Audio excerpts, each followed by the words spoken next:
Pakinggan natin ng mga expert. Yan, let's go. Well, Jade, ang politika is addition. So, makikita na natin yung so-called Pink Lawan, nakakuha yun ng 15 million eh. So, whoever captures that would probably have an edge, no? Pero sa tingin ko, itong 2025, ang critical dyan, sino ang totoong oposisyon? Kasi dun sa aming pahayag, ang lumalabas doon, ang pro-administration, unti-unting nababawasan, yun yung base, na pupunta sa undecided. Hindi pumupunta sa opposition dahil hindi pa defined ang opposition. So ang tanong dyan, sino ba talaga ang opposition?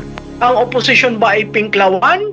At sasagot dyan ng iba na yung talagang mga Dutertista, hindi. Kasi magkakasama sila eh.